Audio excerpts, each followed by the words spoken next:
안녕하세요. 톰픽스쿨 안쌤입니다.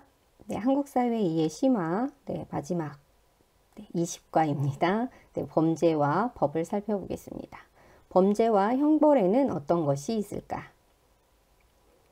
범죄의 종류. 범죄는 형법에 규정된 금지된 행위를 말합니다. 범죄 중 비교적 가벼운 위법 행위를 경범죄라고 합니다. 무임승차, 무전취식, 새치기, 오물방치, 금연 장소에서의 흡연 등이 대표적인 경범죄입니다. 살인이나 강도, 강간 등 피해자에게 커다란 신체적, 정신적, 물질적 피해를 주는 심각한 위법 행위는 법적으로 보다 큰 처벌을 받게 됩니다. 특정 범죄 가중처벌법이라고 하여 형법, 관세법, 마약법 등에서 많은 사람에게 피해를 줄 수 있는 범죄 행위에 대해 가중처벌을 규정하고 있습니다. 형벌의 종류. 형벌의 종류에는 생명형, 자유형, 재산형, 자격형이 있습니다.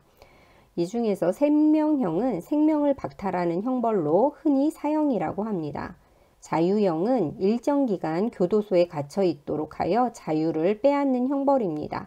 징역형의 경우 교도소에 있는 동안 노역을 해야 합니다. 재산형은 재산의 일부를 빼앗는 형벌입니다. 일정한 재산을 납부하게 하는 벌금형이나 범죄 행위와 관련된 물건을 빼앗는 몰수 등이 있습니다. 자격형은 명예나 자격을 박탈하는 형벌로 형을 선고받은 후 공무원이 될 수 있는 자격 등이 정지되거나 상실되기도 합니다. 형사재판의 과정. 형사재판의 과정. 범죄가 발생하거나 발생한 것으로 판단되면 경찰이나 검찰에서 수사에 들어갑니다. 일반적으로 경찰에서 피의자를 조사하여 검찰에 넘기면 검찰은 수사 결과를 보고 사건을 재판에 넘길지를 결정합니다. 검사가 법원에 재판을 요청하는 것을 기소라고 하는데 기소된 피의자는 피고인으로 불립니다. 형사재판에서 검사는 피고인의 유죄를 주장하고 피고인은 변호인의 도움을 얻어 자신을 변호합니다. 판사는 양측의 입장을 듣고 피고인의 유죄 또는 무죄를 결정합니다. 유죄일 경우 양형 수준을 결정합니다. 형사재판 과정에서의 권리보장. 누구나 유죄 판결이 확정되기 전까지는 무죄로 여겨져야 합니다. 이를 무죄 추정의 원칙이라고 합니다. 체포나 구속, 압수, 수색 등을 할 때는 마음대로 할 수 없고 반드시 판사의 영장을 받아야 하는데 이를 영장주의라고 합니다. 피의자는 구속이 부당하다고 생각될 때 법원에 다시 심사해달라고 요청할 수 있습니다. 모든 국민은 체포 또는 구속이 될 경우 변호인의 도움을 받을 수 있습니다. 피고인을 수사하는 과정에서 유죄를 밝히기 위해 고문을 하는 것은 어떤 경우에도 허용되지 않습니다. 문제를 보겠습니다. 다음 괄호에 들어갈 용어로 옳은 것을 고르시오. 한국에서는 사람들의 권리를 보호하고 사회 질서를 유지하기 위해 이것의 범죄와 그에 대한 형벌을 규정하고 있다. 범죄와 관련된 것은 형법이 되겠습니다. 다음 괄호에 들어갈 용어로 옳은 것을 고르시오. 그냥 교통사고를 낸 것에 비해 어린이 보호구역에서 과속으로 사고를 내고 도망을 간 경우에는 더 큰 처벌을 받게 된다. 이것은 무엇이다? 그래서 이것을 특정 범죄 가중처벌법에 의해 규정된 내용. 그래서 가중이 더 된다라는 거죠. 네, 그렇습니다. 다음 괄호에 들어갈 형벌의 내용으로 옳은 것을 고르시오. 이것은 일정 기간 교도소에서 나오지 않도록 하여 신체적 자유를 빼앗는 형벌이다. 이런 형벌을 자유형이라고 합니다. 그래서 자유형에 대한 내용으로 옳은 것. 그래서 1번 재산형에 해당한다. 2번 징역형이 대표적이다. 3번 범죄자의 명예나 자격을 박탈한다. 4번 한국은 1977년 이후로 집행하지 않고 있다. 그래서 정답은 2번이 되겠고요. 3번이 이제 명예형, 그 다음에 4번에 해당되는 것은 생명형, 사형에 대한 이야기를 하고 있습니다. 범죄자가 공무원이 되거나 법률적 업무를 하는 자격을 정지하는 형벌을 고르시오. 이게 자격형이 되겠습니다.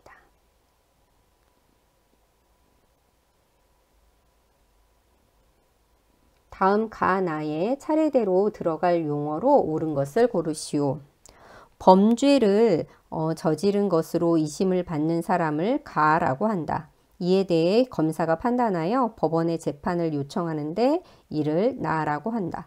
그래서 의심받는 사람, 피의자라고 하고요. 그 다음에 법원에 재판을 요청하는 것, 이거를 기소라고 합니다.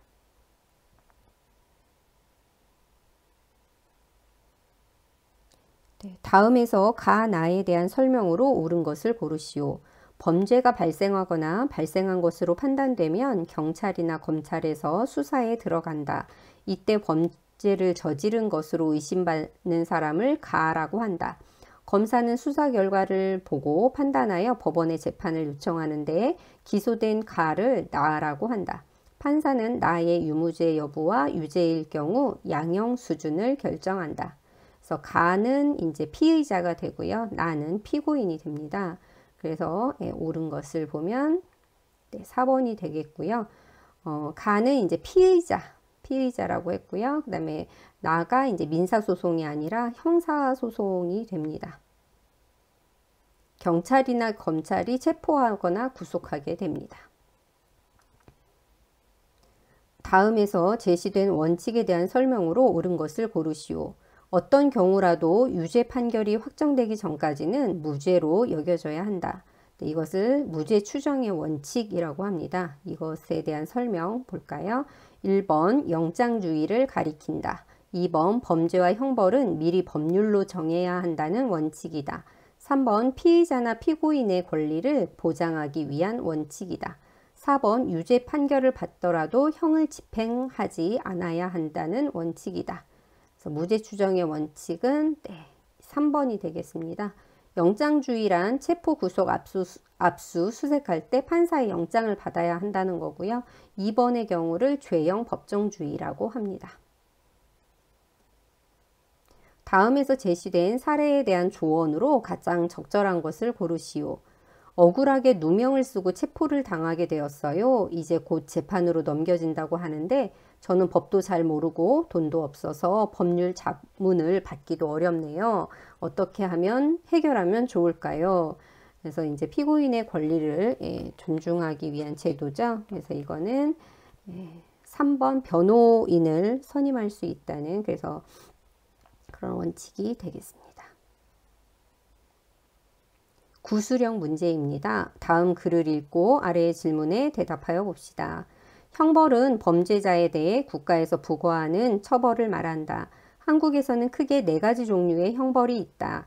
첫째, 생명형은 범죄인의 생명을 빼앗는 것을 말하는데 주로 사형이라고 한다. 둘째, 범죄인을 감옥에 가두어 신체의 자유를 빼앗는 것을 자유형이라고 한다. 셋째, 범죄인으로부터 재산을 빼앗는 것을 재산형이라고 한다. 넷째, 명예형은 범죄인으로부터 일정한 명예, 자격을 빼앗는 형벌이다. 이러한 형벌은 범죄 행위에 대한 책임을 묻고 다시 범죄가 일어나지 않도록 예방하기 위한 조치라고 할 수 있다. 자유형과 재산형은 어떻게 다른가요? 자유형은 범죄인을 감옥에 가두어 신체의 자유를 빼앗는 형벌입니다. 재산형은 범죄인으로부터 재산을 빼앗는 형벌입니다. 범죄를 저지른 사람을 국가가 처벌하는 형벌 제도의 목적은 무엇인가요? 범죄 행위에 대한 책임을 묻고 다시 범죄가 일어나지 않도록 예방하기 위해서입니다.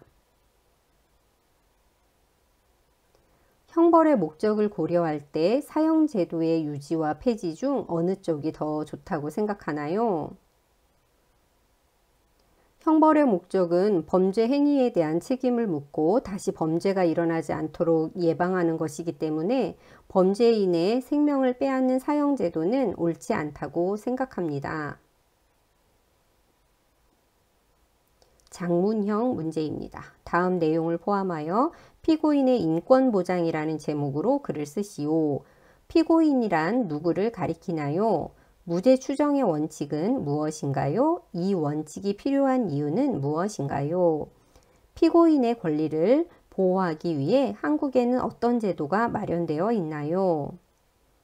네, 예시를 한번 보여드리겠습니다. 기소된 피의자를 피고인이라고 합니다. 한국에서는 형사재판 과정에서 피고인의 권리를 보장하고 있습니다. 무죄 추정의 원칙이란 누구나 유죄 판결이 확정되기 전까지는 무죄로 여겨져야 한다는 원칙입니다. 재판 진행 과정에서 무죄가 될 수 있기 때문에 유죄로 추정해서는 안 됩니다. 피고인의 권리를 보호하기 위해 영장주의가 있습니다. 체포나 구속, 압수, 수색 등을 할 때 판사의 영장이 있어야 한다는 것입니다. 또한 변호인의 도움을 받을 수 있습니다. 네, 이렇게 한국 사회의 심화 20과 범죄와 법까지 살펴봤습니다. 여러분 정말 수고하셨습니다.